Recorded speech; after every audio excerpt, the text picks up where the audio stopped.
YS Jaganmohan Reddy హయాంలో ఎవరెవరినో తీసుకొచ్చి సలహాదారుల పేరుతో ఆంధ్రప్రదేశ్ సంబంధించినటువంటి ప్రజల నెత్తున రుద్దుతున్నారు అనేటువంటి విమర్శలు చాలా వచ్చాయి. తెలుగుదేశం పార్టీ కూడా ఈ సలహాదారుల నియామకం మీద తీవ్రమైనటువంటి ఘాటైనటువంటి విమర్శలు చేసింది. ఏకంగా హైకోర్టులో పిటిషన్ వరకు కూడా వ్యవహారం వెళ్ళింది. కానీ ఇప్పుడు తెలుగుదేశం పార్టీ పాలనలో, చంద్రబాబు ప్రభుత్వంలో అదే రీతిలో సలహాదారుల నియామకానికి శ్రీకారం చుడుతున్నారు.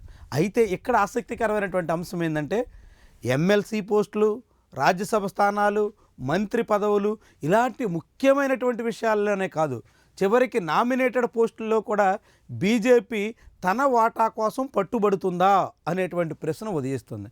తాజాగా చంద్రబాబు నలుగురిని సలహాదారులుగా క్యాబినెట్ హోదాలో నియమించారు. వాళ్ళందరికీ దాదాపుగా నెలకి 3 లక్షల రూపాయలు పైబడినటువంటి వివిధ రూపాల్లో ఆర్థిక ప్రయోజనాలే కాకుండా క్యాబినెట్ హోదా ద్వారా ప్రోటోకాల్ సహా అనేక రకాల ప్రయోజనాల్ని రాష్ట్ర ప్రభుత్వం అందించబోతుంది.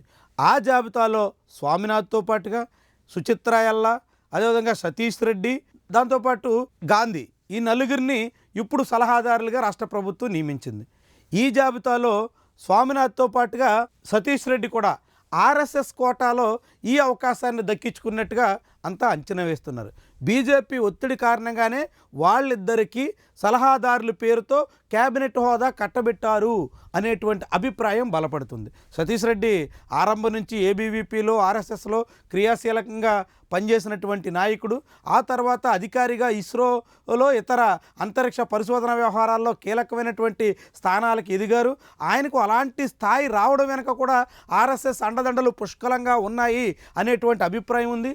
ఇప్పుడు అదే సతీష్ రెడ్డికి ఆంధ్రప్రదేశ్ రాష్ట్ర ప్రభుత్వంలో క్యాబినెట్ హోదాలో నామినేటెడ్ పోస్టు దక్కడం వెనక, సలహాదారుడు హోదా కేటాయించడం వెనక కూడా అదే లాబీ పనిచేసి ఉంటుంది అనేటువంటి అభిప్రాయం బలంగా వినిపిస్తుంది. అదే సమయంలో స్వామినాథ్, ఆయన కూడా చాలా కాలంగా చంద్రబాబుతో సన్నిహితంగా ఉన్నప్పటికీ కూడా బీజేపీ క్యాంప్లో ముఖ్యమైనటువంటి ప్రతినిధి. బీజేపీ ఆయనకి ఏదో ఒక చోట అకామిడేట్ చేయాలని చూస్తున్నటువంటి తరుణంలో ఆంధ్రప్రదేశ్లో ఆయనకి నామినేట్ హోదా కట్టబెట్టేందుకు తగ్గట్టుగా అడుగులు వేసినట్టు కనిపిస్తుంది. వీళ్ళిద్దరికీ పదవులు దక్కడంలో బీజేపీ పట్టుదల ప్రస్ఫుటంగా ఉంది అనేటువంటి వాదన వినిపిస్తుంది. ఇదంతా పూర్తిగా ఆంధ్రప్రదేశ్లో చంద్రబాబు మీద బీజేపీ తీసుకొస్తున్నటువంటి ఒత్తిడి కారణంగానే జరిగింది అనేటువంటి అభిప్రాయం కూడా బలపడుతుంది. ఏమైనప్పటికీ కూడా అప్పట్లో వైఎస్ జగన్మోహన్ రెడ్డి హయాంలో సలహాదారుల నియామకాన్ని, అందులో గతంలో సాయినాథ్, వాళ్ళతో పాటుగా అంజిరెడ్డి ఇలాంటి అనేక రంగాల్లో సుప్రసిద్ధమైనటువంటి వ్యక్తులను కూడా తీసుకొచ్చి సలహాదారులుగా నియమించడాన్ని కూడా తెలుగుదేశం పార్టీ తప్పుపట్టింది. ఇప్పుడు అదే రీతిలో తెలుగుదేశం పార్టీ హయాంలో వివిధ రంగాల్లో సుప్రసిద్ధులు అనేటువంటి పేరుతో తీసుకొచ్చి సలహాదారులుగా నియమించడాన్ని అనేక మంది తప్పుపడుతున్నటువంటి పరిస్థితి ఉంది. చాలామంది అప్పట్లో జగన్మోహన్ రెడ్డికి బుద్ధి చెప్పి ఇప్పుడు చంద్రబాబు నాయుడు అదే పని ఎలా చేస్తారు అంటూ విస్మయం వ్యక్తం చేస్తున్నటువంటి తీరు ఆసక్తికరం, ఆశ్చర్యకరం కూడా.